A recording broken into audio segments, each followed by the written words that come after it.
Hey, it's a perfect morning for a hike. Here we go.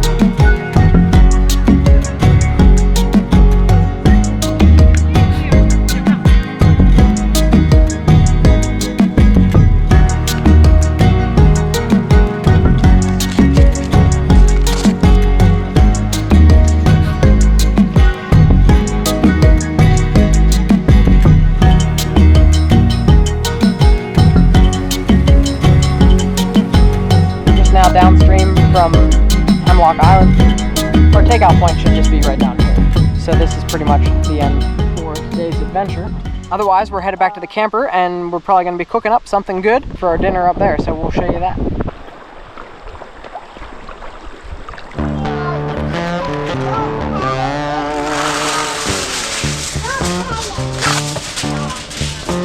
I'll just make this one really big, I guess.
Good morning, friends, and welcome back to Cook Forest State Park. We've been camped here for several days now, since Thursday. Today is Monday, Labor Day weekend. And in today's adventure, we are going to head over to Clear Creek State Forest. Now, not the state park, we're going to the state forest. And I'll show you here on the purple lizard map. We're going to be doing what's called the Pine Run Loop. And there's 2 purple lizards on that loop, and it should be about a 1.8 mile loop. So, you know, kind of an easy morning for us as we're checking out here today. You might remember that our favorite thing about Pennsylvania state parks is that you don't have to leave till 3 o'clock. So it's 9:15 now. We have all day to adventure, essentially. And then we'll get home probably around 6 or so. But that's our agenda here today. I'll show you the map real quick and we're going to get going.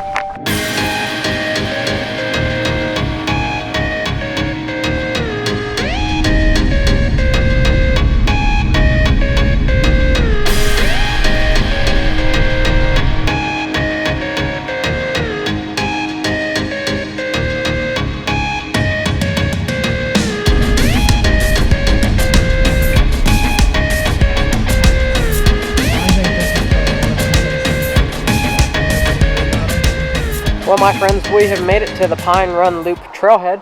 It's just a small parking lot here, but there is a nice parking lot. Easy to get into, easy to find. We're going to do this loop in a clockwise fashion. There should be some interesting stuff to see just right off the bat, so let's get hiking.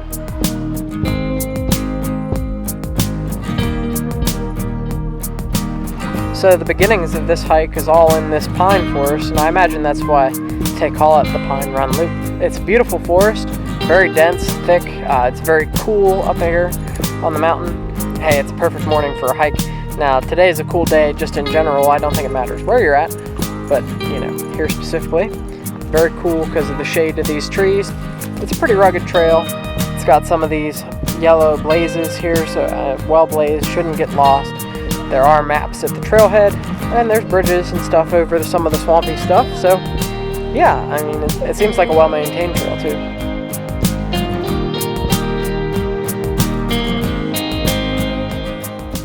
So I'm sure for the course of this series, you're tired of me trying to film big trees, but the mighty white pine here, this one, I mean, it's as big as any that we've seen in this area. I mean, just look at it. It's got like 3 or 4 liters. Once it gets up in the air, it's pretty unique looking, so I'll give you some up in the sky footage of it, but yeah, it's a monster. I don't think this area is like an old growth type of thing, but This one's got to be as old as they get.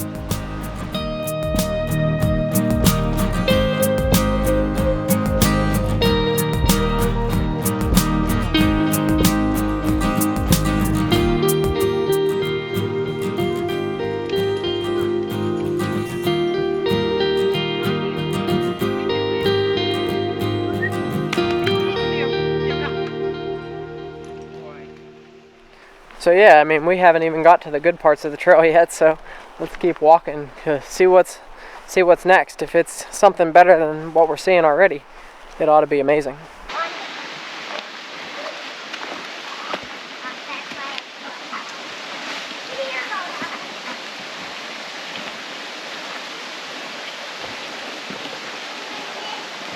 Can you believe Theo jumped off that rock? I would almost say this is it. Grandma. Yeah, potentially. Grandma, watch me walk across the rock bridge. So we're wondering if maybe this boulder here is the purple lizard. It's kind of hard to tell. They could be anything, but it's supposed to be just off the right of the trail down in this area.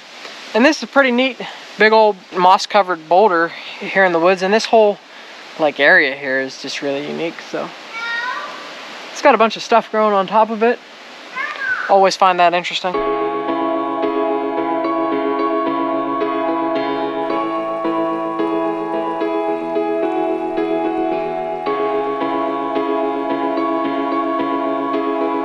This tree behind me is pretty unique. Like the trees over here, its roots are over there. There must have been like ground here at some point that it originally grew on, probably eroded away, and the tree's root system is holding it up still. It's crazy how these trees can do stuff like that.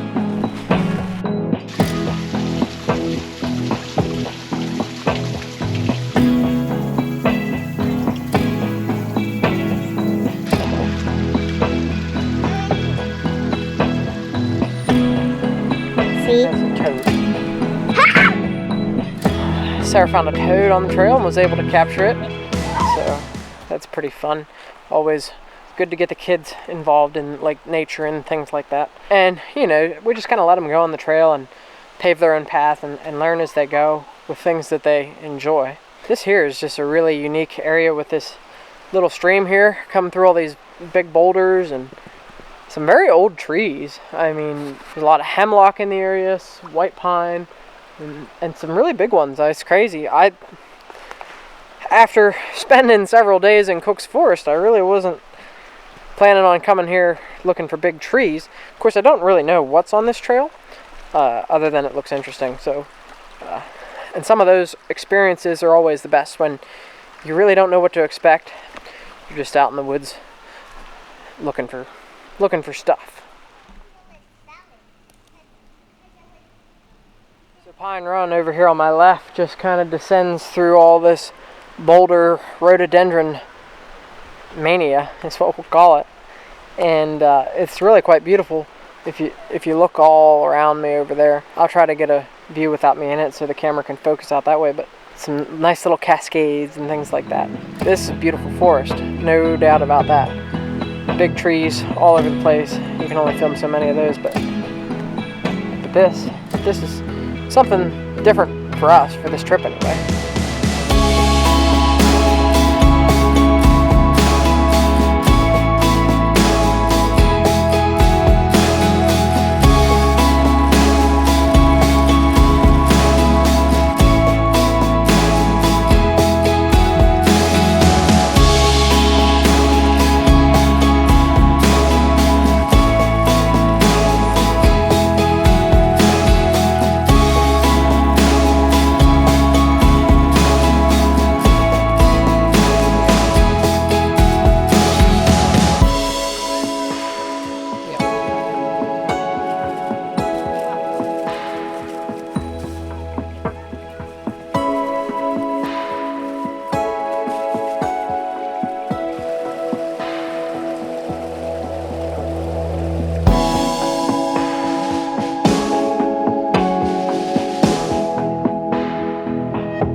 Alright, so we've, it seems, gone through the area where the first purple lizard was. It has to just be that magical area over there with all the big white pines on the hillside and the big rocks. And listen, that's a pretty walk through there. So, you know, if the lizard is something more specific than that and you found it and we didn't, feel free to let us know down in the comments. I'd appreciate that. Now, as we consult our map here, we just crossed the stream and we got a ways to go before the next purple lizard. But what I wanted to tell you was the Clarion River, which is just below us, we kayaked on it yesterday.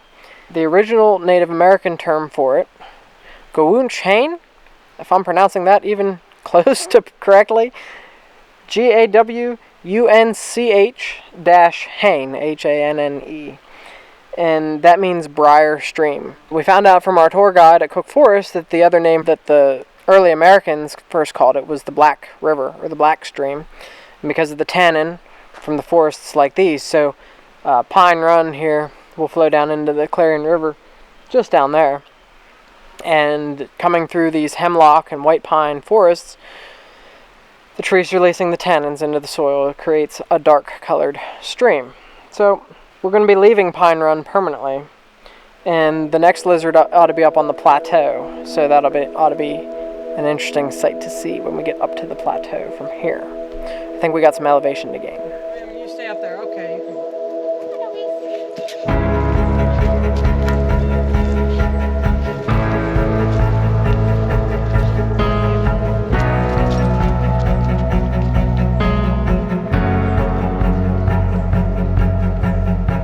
So check this, we got a hemlock here, and then it's got this other tree over here that's growing around it. It kind of looks like it's hugging it. Might look better from this angle. Very interesting how trees grow. There must have been a stump or something underneath that other one that rotted away for it to be up so high. And we did learn from our tour guide up at Cook's Forest that trees like this that are grown together like that, they'll exchange nutrients from each other, but they're still two separate species of trees. Very interesting. But, it's cool when they grow together just like that. And this one, truly unique.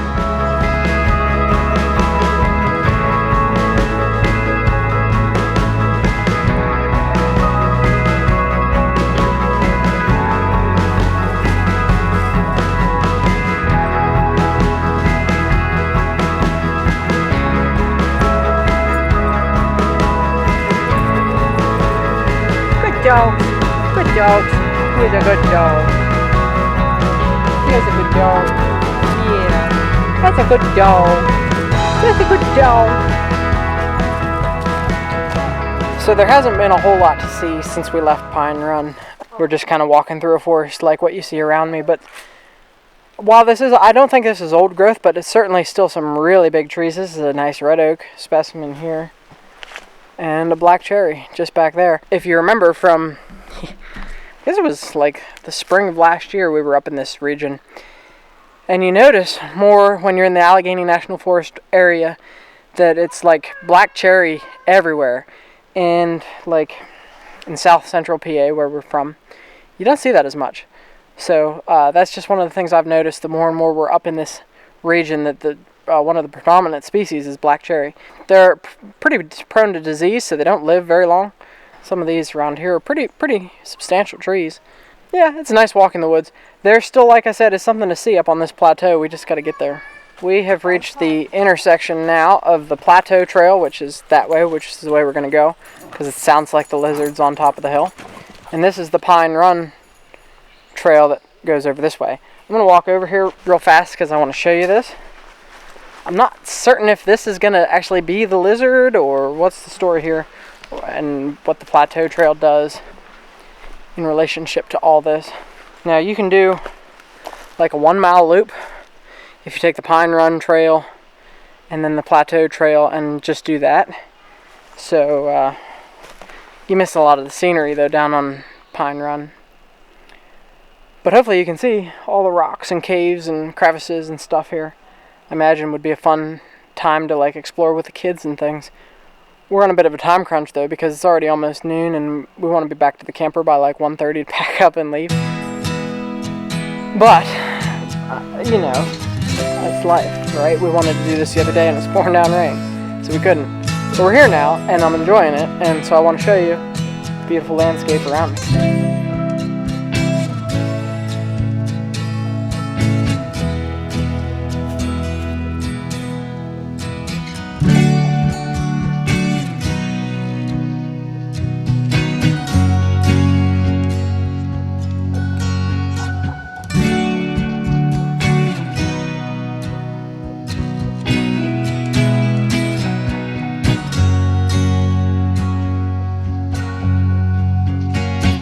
Alright, so it seems like this pile of boulders here is the plateau and is the lizard.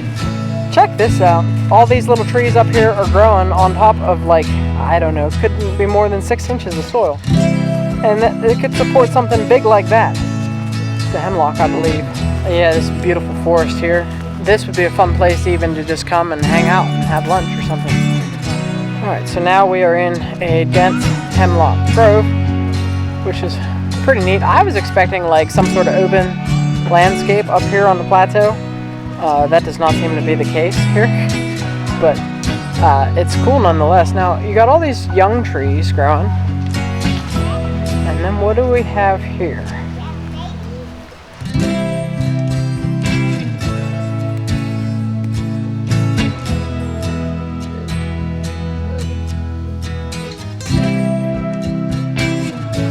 Amongst all these little trees, you got this one big one. It's pretty neat.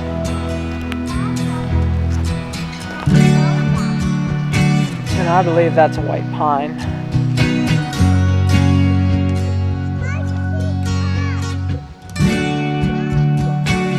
So Rachel's a little bit under the weather, so excuse her sad face, but she's going to tell you what she thought of the trail.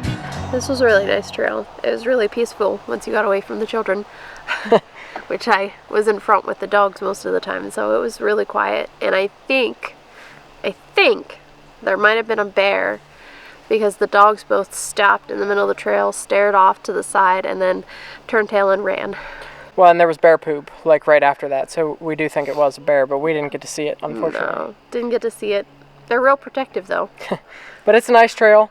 I think it's nice and cool up here, and this weather was perfect. It cooled down today, like, a lot from the last couple of days. The last couple of days I would not have wanted to be on this trail, because there's about 400 feet of elevation throughout the whole trail. Right on the dot at 2 miles almost, I'd say. Yeah, 2-mile trail. So and there's some challenging sections, so I would not have wanted to do this on a hot day. No. So, but the kids did it all right, and so everything was good. We're headed back to Cook Forest Campground now to pack up and leave, so we'll talk to you a little more there.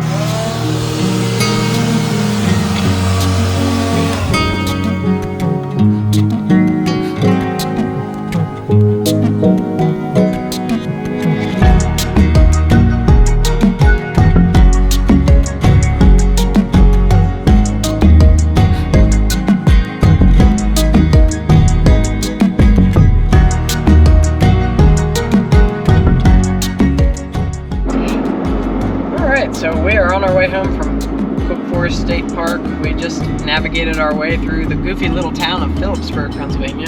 Sorry if you're from there, but it's quite goofy to get through. Well, the route that we always have to take is definitely, I don't know, the road splits in a weird kind of way, and you have to go around and through a traffic light. It's weird. But, I know this episode really wasn't about Cook Forest, it was about our hike at Clear Creek, but I wanted to tell you how much we enjoyed Cook Forest. So if you didn't check out the previous episodes, you should, because we had a great time. I don't think Rachel's going to agree, but I would say Cook Forest, for me, is now the #1 state park in Pennsylvania. Oh, no. Definitely not. I didn't think she'd agree. What's yours? Probably still Colonel Denning. Colonel Denning is the nicest campground. There's no questioning that. Much better than Cook Forest. The campground at Cook Forest was kind of lackluster, but I like the kayaking trip, and I like the old growth forests, and everything else, really. I don't think there's a lake there, is there? At Cook Forest, no. So it's probably the only Pennsylvania state park that I've ever been to that doesn't have some sort of man-made, tiny little lake-like thing.